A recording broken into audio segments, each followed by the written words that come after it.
안녕하십니까. 오늘은 2022년 1월 28일입니다. 내일부터 한 닷새 동안의 설 연휴가 시작되는군요. 오늘은 지난번 제가 감격적인 서울 월드컵 경기장에 터키 공모전에서 당선된 이야기에 이어서 그 설계 과정에 대한 얘기를 오늘 세 번째로 또 하겠습니다. 6월 달에 시작을 해서 약 3개월 작품을 제출하고 난 다음에 한 2주일 후에 감격적인 당선을 한 얘기도 저한테 너무도 중요한 얘기입니다만 사실은 그것은 바로 서울 월드컵 경기장을 설계해 나가는 과정에 가장 초기 단계이고 그 감격도 순간이고 사실은 그것을 실제로 이루어 나가는데 수많은 애로사항이 있었겠죠. 그 얘기 사실상 어떤 일이든지 큰 일을 하다 보면 수많은 이 난관이 당연히 있었어야 하고 또 있을 수밖에 없고 그러나 그걸 또 헤쳐나가는 그런 얘기를 또 다소 지루할 수는 있습니다만 어떤 기록을 남긴다는 의미에서 저는 계속해서 이 이야기를 진행하고자 합니다. 1998년 9월 21일 당선되자 바로 서울시에서는 발빠르게 바로 이틀 후에 서울시 상황실에서 그 자문위원회를 이제 그야말로 시작하는 자문위원회를 첫 단계를 했는데 거기는 심사에 참여하셨던 그 위원장을 했던 서울대학교 이광래 교수, 그다음에 지무갑 교수, 한양대학교 신성우 교수 뭐 이런 심사에 참여하셨던 분 외에는 또 여러분 잘 아시는 당시 유명한 축구 해설가인 신문선 씨도 자문위원이었습니다. 아마 제 결론적으로 얘기는 어떤 대학 교수님들보다 오히려 제 안을 가장 잘 이해하고 가장 협조적으로 자문해 주신 분이 신문선 위원이었다고 제가 지금 기억을 하고 있습니다. 제 일기에 그렇게 쓰여져 있습니다. 그 다음에 이제 물론 시장, 부시장, 그 다음에 월드컵 단장 혹은 본부장 외에 진짜 중요하신 분은 그 심사 총책임자였던 이광래 교수님보다도 오히려 이어령 전 문화부 장관, 그래서 고건 시장님께서 서울시의 자문위원 고문으로 모신 분이 이어령 전 장관님이셨습니다. 그런데 이제 그 첫날부터 저한테 이해령 장관은 사실상 굉장한 이 벽이었습니다. 제가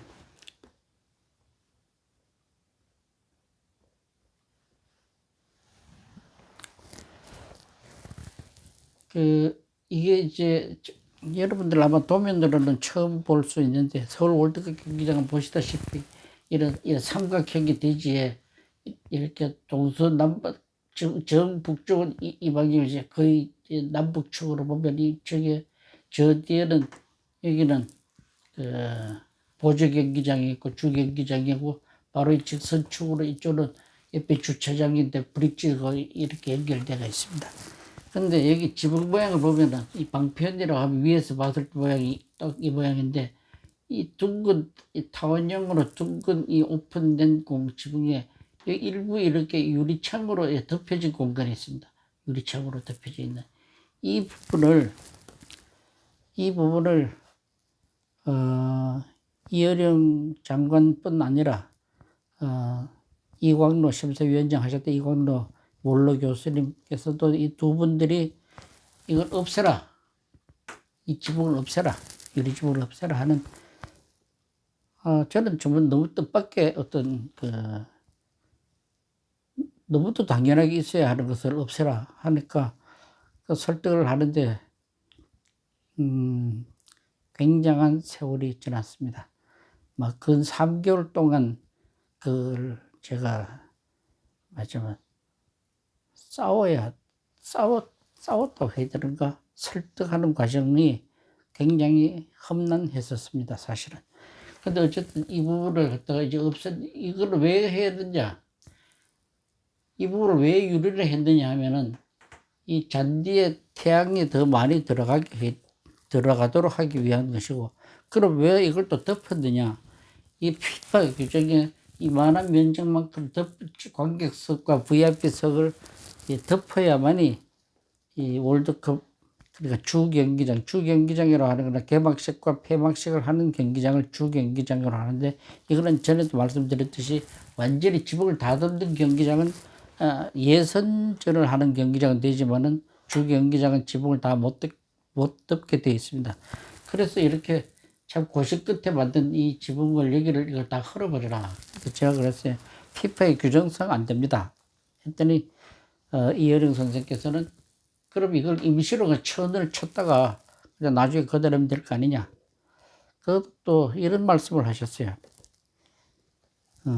김수근 선생한테 그 제자라면서 건축에는 두 가지 재료를 쓰면 나쁘다는 거 모르느냐. 그 얼핏 들어만 맞는 말입니다. 많은 재료를 쓰는 것보다 단순하게 이렇게 쓰는 것이 더 맞고, 그러나 건물에 또 한 가지 재료만으로는 되지 않지 않습니까? 딱 필요한 곳에 필요한 것을 집어넣는 거고, 그리고 전문가는 이 10,000가지를 생각한다면은 비전문가는 100가지 정도 생각한다고 봐야 됩니다. 건축에 관한 한, 건축 설계에 관한. 그러니까 그걸 설득을 한다는 게 참으로 어려운 작업이었습니다. 여러분, 바로 이 지붕, 이 부분, 이 양쪽이 유리로 되어 있는 이건데, 조형적으로 또 결코 나쁘지 않고, 또 여기는 또 햇볕도 이렇게 푸른 선들이 지금 보입니다만, 일로 햇볕이 투가 되고, 동시에 이 VIP석과 피파가 요구하는 60%를 지붕을 덮지 않으면 안 되는 아주 절묘한 아이디어를 이렇게 만든 것인데, 이걸 설득하는 과정이 아마 이 당선 나고 바로 이틀 후에부터 험난한 산을 제가 만나게 됐더랬습니다. 그걸 어떻게 다 해결해 나가는 얘기를 다 구체적으로 다 할 수는 없습니다만, 참고로 이 배치도를 보시면은 여기에 여기 불광천에는 그러니까 개철이 월드컵 경기장 동쪽에 개철이 있고, 여기다가 이 도로가 이게 연결돼 있었습니다. 연결되어 있는 도로를 바로 이 정산로인데, 이 정산로를 서울시가 아주 과감하게 이 당선되고 난 직후에 이 도로를, 여기를 일로 가는 도로를 연결시킬 이걸 다 없애버렸습니다. 정말 그건 굉장히 좋은 생각이었습니다. 이 도로를 없애버려서 충분해 보이지 않던 이 광장이 훨씬 더 이 공간이 더 넓어지고, 이거는 최종으로 이제 폐쇄된 상태, 도로가 없어진 상태 최종 이제 배치도입니다. 그리고 이제 물론 제가 설명했습니다만은 여기 주차장과 주경기장과 여기 보조경기장 이걸 하나의 선상에 연결하고, 여기 이 브릿지까지도 제가 디테일 다 설계를 해드렸습니다. 그리고 이제 여기 보면은 이 부채꼴 모양 이 부분은 이거 가보신 분은 기억할지 몰라도 여기 지하철이 이렇게 여기 땅속에 지하철이 이렇게 지나갑니다. 그래서 그 지하철역에 내린 사람들이 요 좁은 그 에스컬레이터만 타고 이렇게 올라온 것보다는 여기다가 이렇게 오픈시켜버려서 나오자마자 여기가 말하자면 여기는 폭포로 이렇게 내렸습니다. 그래서 이 공간이 경기장이 바로 이렇게 쳐다 보일 수 있도록 해서, 당시 처음에는 이제 이렇게 제가 제안하니까, 물론 제가 지하철을 설계하지 않았죠. 그러다 서울시에다 이걸 이렇게 뚫자고 하니까 처음에는 이 광장이 너무 좁아진다고 반대했는데, 제가 좀 우기고 해서 설득을 해서 마침내 만들어서 아마 서울 월드컵 경기장에 굉장히 잘 만들어진 오픈 공간이라고 저는 생각을 합니다. 이거 여담으로 이제, 그러나 이런 건물에 대한 평면, 옆면, 단면, 그리고 배치도 전반적인 건축적인 문제는 다음 시간에 얘기하도록 하려고 합니다. 그래서 일단 이 배치도가 있으니까 그걸 이제 보여드리는 겁니다. 그게 바로 29일 날 이걸 없애지는 걸로, 그러니까 저희들이 당선하고 난 다음에 일주일 만에 서울시가 이 정산로 도로를 폐쇄하기로 결심을 받들었습니다. 그 다음에 이제 10월 달이 됐는데 10월 8일 날 서울시가 주선해서 당시 김종필 총리께 정부종합청사 총리실에 가서 제가 가서 이제 브리핑을 하게 됐었습니다. 그날 브리핑을 하러 김종필 총리를 전 난생 처음으로 만나 뵀었는데 전에도 이제 제가 이 올림픽 관계 또 이런 얘기를 하면서 김수근 선생님과 김종필 총리와의 어떤 그 친분 관계를 잠깐 언급한 적이 있었는데 우리 김수근 선생님보다 한 5살 정도 연배이시고 김종필 총리 옛날에 박정희 대통령 시절 전문 시절 혁명 직후에 우리 김수근 선생님이 그 일본에서 유학을 마치고 돌아오셨을 때 좋은 건축주, 좋은 설계자와의 관계가 돼서 여러분 다 아시다시피 그 자유센터, 그다음 타워 호텔, 또 그 워크힐 호텔의 히탑바 뭐 이런 아주 주옥 같은 김수근 초기 이 콘크리트 건축을 만들 때 결정적인 도움을 주신 분이 김종필 총리셨습니다.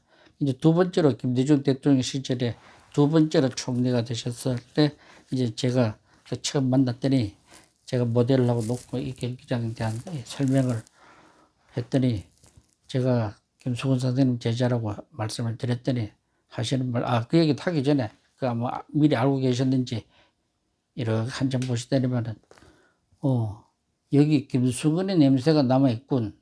그렇게 저를 보고 얘기를 하셨습니다.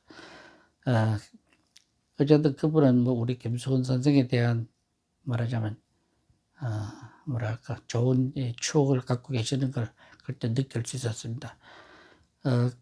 그날 이제 10월 8일 날 이렇게 브리핑을 할 날인데, 그 다음에 10월 9일 날은 또 청와대에 가서 또 사회복지수석한테도 또 뭐 의례적인 행사로 이 중요한 프로젝트에 대한 이 브리핑을 제가 다니면서 했습니다.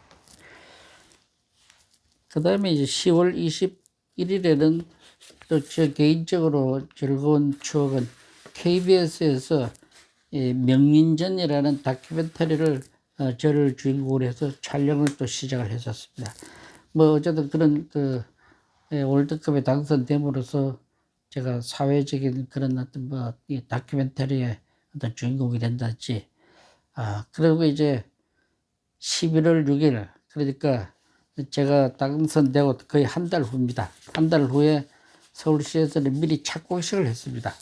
그 착공식이라는 본래 건축물 허가가 다 나고 다 짓고 설계 도면 다 끝난 다음에 하는데 굉장히 이거는 이 패스트 트랙, 빨리 시공과 설계를 동시에 진행하기 위한 좋은 방법으로 그래서 패스트 트랙이라고 그러죠. 그렇게 해서 착공식을 먼저 했습니다. 건축 허가 나기 전에도 해야 될 일이 기초적인 작업이 많으니까 그 착공식을 할 때 그때가 1998년 11월 6일입니다. 오후 3시에 시작을 했었는데 물론 이제 김대중 대통령, 고건시장 뭐 다 오셔서 어째 시장께서는 고건 시장님께서는 이제 대통령께 저를 설계자로 또 인사도 시켜주고 개인적인 당시로 받아 큰 영광이었습니다. 그 다음에 이제 박세직 위원장이 또 참석을 하셨어요. 저는 그분의 아마 도움을 분명히 받아 옛날에 브리핑을 설계자가 설명에 있도록 도와주십시오 했는 것이 아마 그분의 노력으로 그리 되지 않았는가. 그래서 바로 그날 제가 브리핑을 잘 함으로써 심사위원 거의 뭐 만장일치로 한 2명을 빼고는 만장일치로 저를 찍어주셔서 제가 여러분 통계 점수에서 4점 이상 앞선다는 것은 역사상 없는 일이고 보통 0.5점 차이로 당락이 결정이 난다는데 아마 이 설계가 실적 없는 공사 실적이 없는 회사가 설계가 좋은데도 불구하고 이 통계에서 떨어지는 것을 방지하기 위해서 설계 점수를 아마 심사하는 분들이 거의 뭐 다 몰표를 던졌는 게 아닌가 뭐 사실상 그런 얘기가 있었습니다. 이제 그렇게 제가 이제 설계 당선된 이후 약 한 달, 두 달 정도 지나서 11월 6일에 착공식이 있었습니다. 그 다음날 착공식 있고 난 다음날인데 11월 9일 날 또 이 문제가 저한테 또 이제 바로 제 난관이라 할까. 이혜령 장관님께서 지붕을 없애라 하는 아주 너무 또 말하자면 제가 승복할 수 없는, 그러나 너무 권위 있는 분의 지적에 따라서 서울시의 시장님은 누구나 다 이혜령 장관 얘기에 대해서는 그게 그분 보고 그거 틀렸다고 얘기하는 사람 아무도 없었으니까요. 그 다음에 신동아 어떤 여자 기자가 전화 왔는데, 티파의 자문위원이며 범건축이라고 하면 이제 떨어졌는 저하고 경력했던 서울 월드컵 경기장을 할 때 현대 컨소시엄 팀의 주 설계담 회사였던 범건축에서 관계된 자료를 보태가지고 피파의 자문위원이라는 사람이, 이태리 사람이 신동아에다가 기고를 했다. 기고 내용은 이공건축 유춘수가 만든 설계안은 지으면은 월드컵에 문제가 생긴다. 절대 말하자면 그런 건물 지어서는 안 된다 하는데 원고가 들어왔는데 어떻게 했으면 좋겠는가. 그래서 제가 일단은 그랬어요. 그거는 농간이니까 그 휘말리지 않는 게 좋겠다. 잡지사에서. 그러다 제가 만약에 당신들이 무슨 내용이든 내용을 제가 보지를 못했으니까 무슨 내용을 싣더라도 훗날 저는 그에 대해서 충분히 해명할 수 있을 것이다. 그러니까 마음대로 해라. 그랬습니다. 그렇지 않아도 바로 후에 그해 98년 12월로 신동아의 책이 나왔습니다. 신동아 기사에 98년 12월로 이태리 그 소위 피파 자문위원회라는데 그것 좀 확실하지 않습니다. 시베리오 만페타라는 사람하고 바로 이태리 유학생 신분 이름으로 쓴 정태남이라는 사람. 근데 참 저가 운이 좋은지 몰라도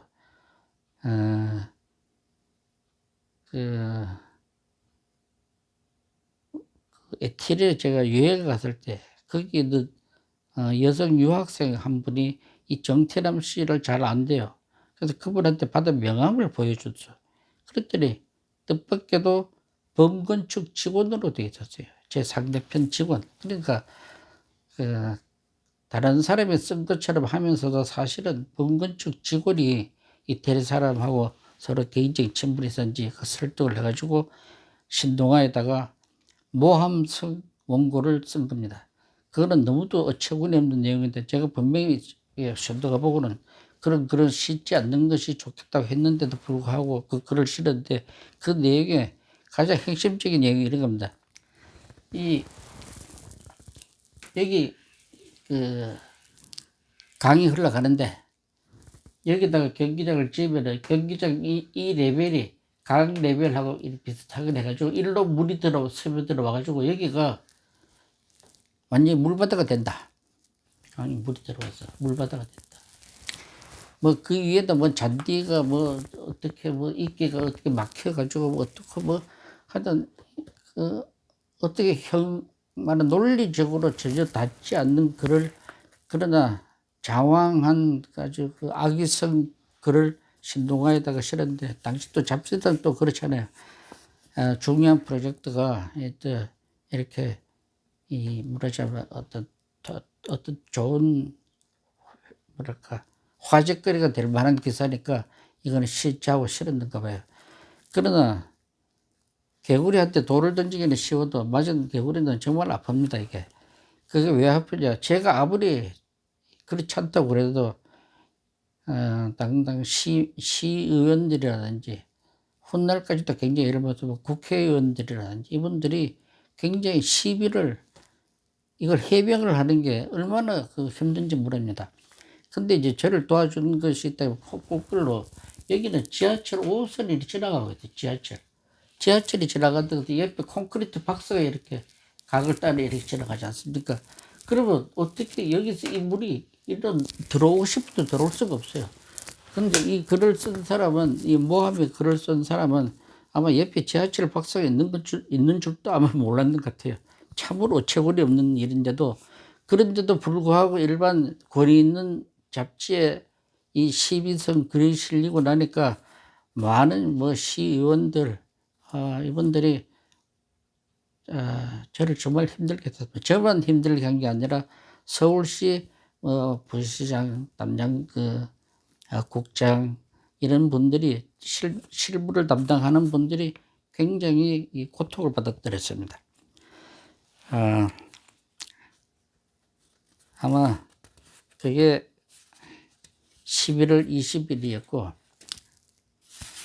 그래서 바로 그 다음날 저를 잠깐 얘기했는가, 서울신문상가 하는 그 뉴스피플이라는 주간지 있지 않습니까? 거기 내가 정기적으로 칼럼을 쓸 때였어요. 정기적으로 칼럼을 쓸 때라, 그때 그 심정을 마침 그날 21일 날 제가 쓰기를, 제목을 소문난 잔치라는 칼럼을 썼습니다. 소문난 잔치. 월드컵 경기장 당선 얼마나 뭐 폼나고 참 즐겁게만 한 일이 사실은 아니다 하는 이런 그 애로사항이 있다. 어떤 때는 모함도 들어오고, 그것도 뭐 터무니없는 논리가 정연한 어떤, 그러면 내가 반성을 해서 배우기라도 하겠는데, 그렇지 않은, 또 너무 거리 있는 분이 뭐 지붕을 뭐 없애라.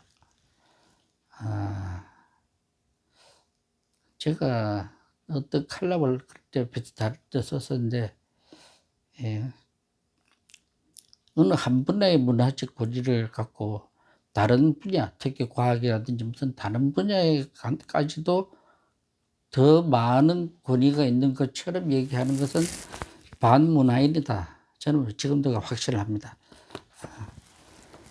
그렇게 해서는 안 된다 하는 생각인데, 제가 지난번에 얘기했던가, 박경리 선생님 얘기를, 이 비슷할 때 제가 동시에 박경리 선생님 주택을 원주에 설계하고 있을 때입니다. 봉화우리 시골에서 하룻밤 주무시고 간 적도 있다고, 제가 월드컵 그 초안을 스케치할 때, 제가 밤새 잠자는 걸 보고는 새벽에 약단하셨다는 얘기도 잠깐 했었는데, 박경리 선생님을 주택을 설계를 할 때, 그 얘기를, 에피소드를 지금 잠깐 하려고 합니다. 누구 소개라 처음 만났을 때 원주에서, 선생님, 주택이니까 선생님 뭐 요구사항을 얘기해 주십시오. 그래서 하시는 말씀이, 나는 혼자 사니까 거실 하나, 부엌 하나, 식당 하나가 있으면 좋은데, 그거는 전부 한 공간에 있었으면 좋겠다. 그 다음에 침실은 내 혼자 사니까 혼자 있는, 제 침실 하나 있으면 됐고, 그 다음에 책이 좀 있는데, 책이 많으니까 그거는 지하책에다가 2대, 거기에 습기가 차지 않도록, 한쪽은 이제 햇빛이 잘 드는 이 경사진 땅이라, 근데 습기가 차지 않도록 방수가 이중벽을 해서라도 철저하게 해달라. 그 다음에 선생님 뭐 다른 주문이 뭐 없습니까? 했더니 그분 말씀을 제가 나중에 어느 건축 잡지에서 이 글을 소개를 한 적이 있습니다. 제 얘기를. 박경리 선생님께서 하시는 말씀이 그때 딱 한마디였습니다. 지가 뭘 압니까? 설계하시는 선생님께서 알아서 해주세요. 근데 훗날 그분은 저보고 자주 얘기하셨는데, 내가 소설을 쓰지 않았더라면 건축을 하고 싶었다. 그리고 또 조경도 하고 싶었다.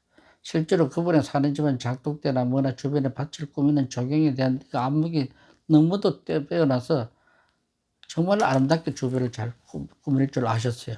또 실제로 여고 다닐 때 제가 그림도 하나 사진을 갖고 있는데, 그림을 원체 잘 그리셨어요. 그런 분이, 천하의 박경리 선생님이 저보고 하시는 말씀이, 지가 뭘 알아야죠. 그랬어요. 그걸 굉장히 저는 두고두고 못 잊는 쇼킹한 단어입니다. 어떤 분들은 설계자보다 더 많이 알아서 이래라 저래라 하는가 하면은, 그분은 그렇게 얘기하시고, 또 하나의 뭐랄까 인연이 있는가 본데, 그분이 돌아가신 다음에 원주에 본인의 그 고향이죠. 원주가 아닌 통영에 그분이 원해서 원주가 아닌 통영의 바다가 보이는 곳에 그분의 이제 무덤을 놓고 바로 그 옆에 박경리 문화기념관을 그러니까 통영시가 짓게 됐어요. 그걸 공모전을 했는데 우연히 제가 또 당선을 해서 지어줬습니다. 그 뭐 오래전 얘기입니다만은 지어줘서 거기 가면 설계자 이름까지도 제 이름을 잘 박아놓고 뭐 그렇게 그런 인연이 있습니다. 어쨌든 간에 제가 이제 11월 21일에 소문난 잔치라는 칼럼을 쓰면서 말하자면 그런 소회, 그러니까 설계자한테 오는 그 압박, 어떤 데는 모함에 잡지를 실을 가면은 또 한 가지는 심지어는 이런 적도 있었습니다. 10월 8일인가? 10월 8일에는 이 떨어진 회사 설계팀들, 포스에이시, 방금 아까 얘기한 범건축, 그 내 후배들이 있는 공간 팀들이 공동으로 탄원서 글을 또 건축 잡지에다 실었어요. 그 내용도 거의 비슷하게 이공건축 유출사는 문제가 많다 하는, 떨어진 분들이 왜 그런 걸 잡지에 왜 실었는지 저는 지금도 이해를 못 합니다. 어쨌든 그 당시 분위기는 그랬어요. 그 후배는 뭐 같이 우리가 새 TV 했는데 다른 둘이 그 쓰는데 나도 사인해달라고 하는데 안 할 수가 없었습니다 하면서 양해를 구했지만은 그래도 그래서는 안 되는 거죠. 어쨌든 간에 지금 제가 23, 4년 지난 옛 얘기를 하면서 제가 이렇게 뭐 화를 내는 것도 아니고 어쨌든 당시에 그 불편했던 생각을 지금 또 생각난 김에 말씀을 드립니다. 어쨌든 승복할 줄 모르는 사람들. 그러자니까 그걸 이겨나가는 데는 굉장한 정치적으로도 그랬습니다. 국회에 가서도 그걸 해명을 했어야 됐고, 또 뭐 소문에는 정주영 회장께서 정치를 하실 때 그 당에 계시던 분들이 서울시 의회도 많이 계셨는가 봐요. 특히 그분들이 뭐 집중적으로 제 안을 갖다가 시비를 많이 했다고도 그런 얘기가 있습니다. 저 이런 얘기는 사실은 지금 처음 해봅니다. 그래갖고 이제 그 신동아 그런 기사가 나고,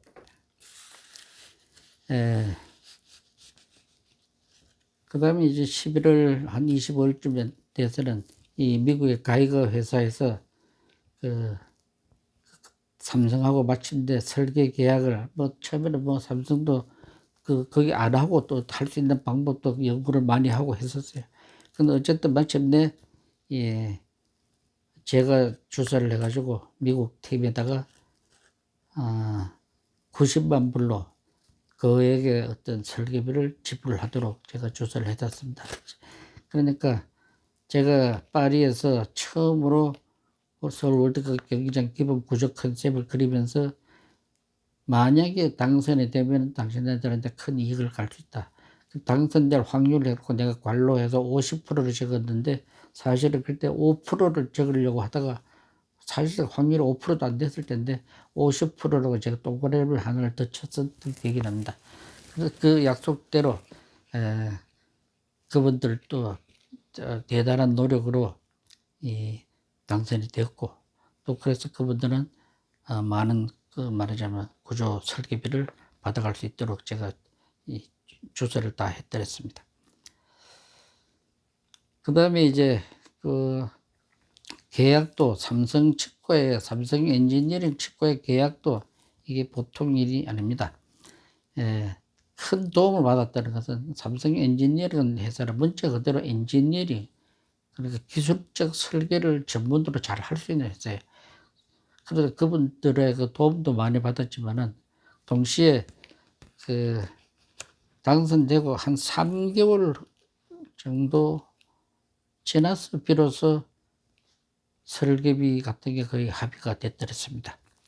그만큼 이게 한 2달 정도가 지나서 그게 합의가 됐었더랬습니다. 그리고 이제 12월 7일, 그해 12월 말에 이제 뉴욕으로 가서 마지막 구조 마무리, 그러니까 지붕을 어떤 형태로 하고, 여기에 대한 이거 모든 기하학적인 지오메트리에 대한 것을 최종적으로 제가 이제 확인을 해주고, 그다음에 모양도 그쪽에서 컴퓨터 작업으로 일일이 저한테 물어가면서 서로 이제 컨펌을 확인을 받기 위한 작업을 그 가서 작업을 했더랬습니다. 그러다가 12월 21일 날 마침내 제가 당선되고 딱 그 3개월 만에, 정확히도 3개월 만에 9월 21일 아닌, 정확히도 12월 21일 딱 3개월 만에 이광로 교수님, 그 다음에 이어령 장관을 전부 최종적으로 설득을 해서 원안대로 하는 것으로 결정을 보게 됩니다. 근데 이건 제 노력이 아니고 서울시 김효수라는 제 한양대 건축가 심리도 후배되는 담당 국장이 거의 매일 그 장관님 댁을 찾아가서 설득을 했습니다. 근데 그중에 재미있는 거는 그 여린 장관은 여기 센터서클, 축구장에서 가장 중심이요 센터서클, 여기다가 사람이 하나 쏙 들어다 나올 수 있는 홀을, 구멍을 만들어 달라. 두꺼운 요구 나올 수 있게. 하도 처울이 없어가지고 우리 그 후배 국장이 그거 설득하는데 또 뭐 매일 집에 찾아가도 그렇게 해서 안 돼. 피파에서 허가를 안 받는다. 그럼 왜 그렇게 했느냐.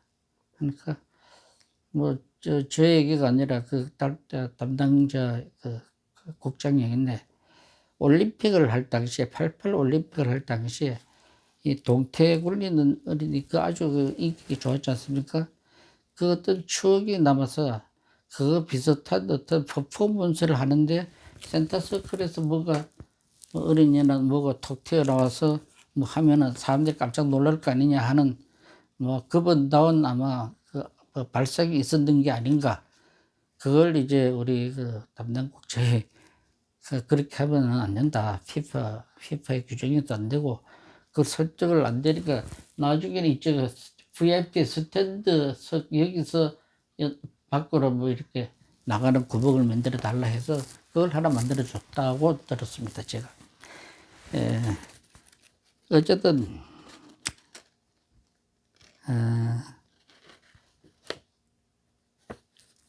그러니까 삼성엔지니어링 최고 계약을 하는데도, 계약을 해도 당연히 어려울 수밖에 없는 게,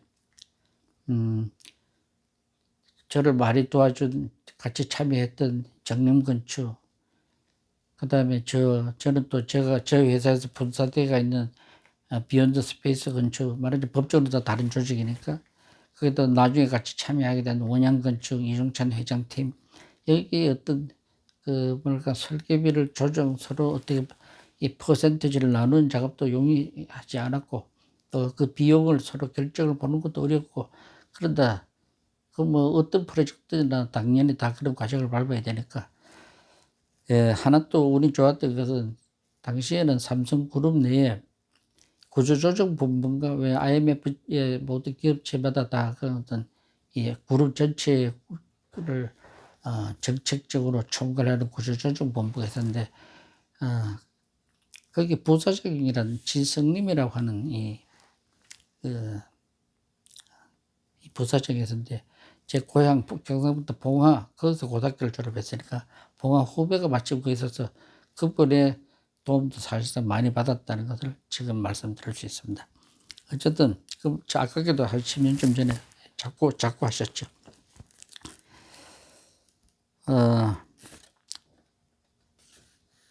그래서 이제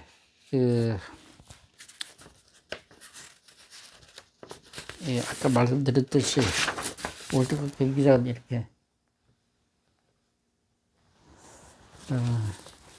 11월 6일 날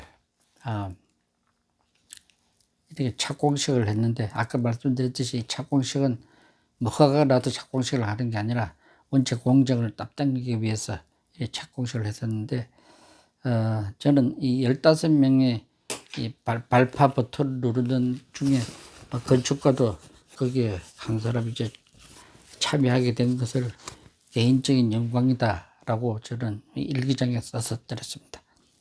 그리고 박세지 위원장께 발표할 기회를 아마 그분이 주선을 해서 그럴 거예요. 심사위원들한테 발표를 설명할 기회를 만들어 주신 데 대해서 그때 감사도 드리고, 또 축구협회 회장이신 정몽준 회장도 그때 처음으로 인사를 해드렸습니다. 어쨌든 그런 행사가 그야말로 월드컵 경기장이 지금까지는 제가 당선해서 설계 계약을 해서 착공할 때까지 어떤 그런 과정에 대한 얘기를 했습니다만은, 어쨌든 그래 11월 6일에 착공을 했었고, 그러다 그 후 신동아라든지 또 같은 건축하는 사람들이 저를 비판하는 잡지에다 투고를 한다든지, 또 자문위원들이 설계안을 막 바꾸려고 한다든지, 이런 것이 얼마나 힘이 들었는지 제가 주변에도 얘기가, 월드컵 컴피티션 당선된 것보다가 지금까지 일이 훨씬 더 힘들었다. 그래서 제가 일기장에 그때 이런 말을 썼습니다. 달 보고 개가 짖는다고 달이 동쪽으로 가겠는가. 제가 예복하면 이번 제 유튜브에 아마 제목 비슷하게 그렇게 될 것 같은데, 그러나 제가 다 그분들 덕분에 오히려 조정된 부분도 있을 거고, 또 제 경험도 쌓게 되고, 그렇게 어떤 뭐랄까 업그레이드 되었다고 할까, 경기장은 더 다져져서 더 문제가 없도록. 그리고 실제로 이 공사하는 도중에 폭우가 쏟아졌는데, 폭우가 전국적으로 어마어마한 비가 왔을 때 부산이다 제주도다 많은 경기장이 지붕이 찢어지고 물난리가 났을 때 제가 조사를 보니까 서울 월드컵 경기장은 완벽한 수방 대책, 이런 제목의 글이 난 적이 있었습니다. 그것만큼 우리는 이런 말하자면 물이 들어갈 거라도 어떤 사람들이 터무니없는 주장을 너무 대비를 했는지 완벽한 수방 대책이 이루어졌었고, 그 후에 비바람이 그렇게 와도 서울 월드컵 경기장 지붕은 한 번도 찢어진 적이 없었습니다. 그게 다 조상이, 하늘이 도왔다고 생각을 합니다. 어쨌든 다음 월드컵 이 설날 지나고는 제가 그냥 저때까지 이런 이 이야기보다는 도면으로 월드컵 경기장은 어떻게 평면이 구성되고 어떤 단면이고, 이거를 갖다가 좀 더 구체적인 도면으로 설명을 하면서 마무리를 지을 생각입니다. 설 연휴를 잘 보내시기 바랍니다. 네, 감사합니다.